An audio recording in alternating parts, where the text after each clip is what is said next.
Chapter 3.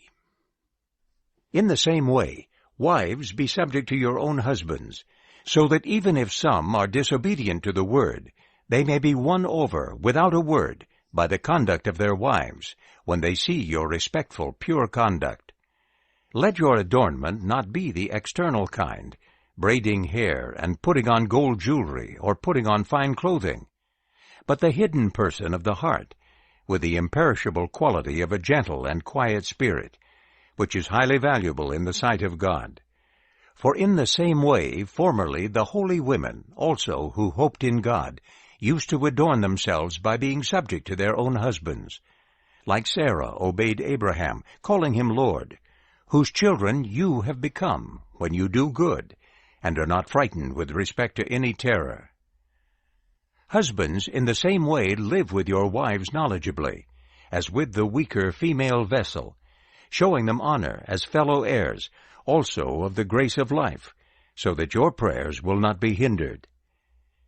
And finally, all of you be harmonious, sympathetic, showing mutual affection, compassionate, humble, not repaying evil for evil or insult for insult, but on the other hand blessing others, because for this reason you were called, so that you could inherit a blessing. For the one who wants to love life and see good days must keep his tongue from evil, and his lips must not speak deceit. And he must turn away from evil and do good.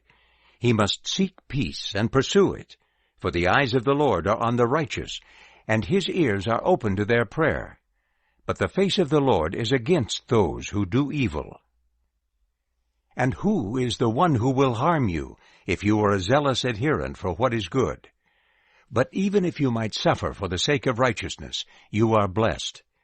And do not be afraid of their intimidation, or be disturbed, but set Christ apart as Lord in your hearts, always ready to make a defense to anyone who asks you for an accounting concerning the hope that is in you.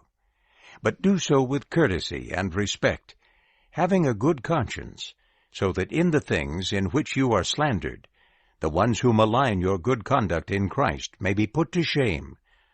For it is better to suffer for doing good, if God wills it, than for doing evil.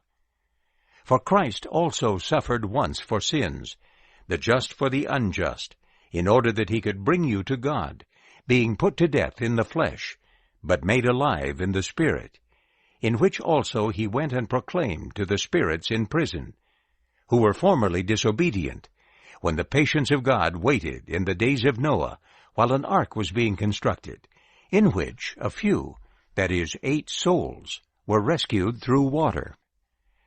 And also, corresponding to this, baptism now saves you, not the removal of dirt from the flesh, but an appeal to God for a good conscience through the resurrection of Jesus Christ, who is at the right hand of God, having gone into heaven with angels and authorities and powers having been subjected to him.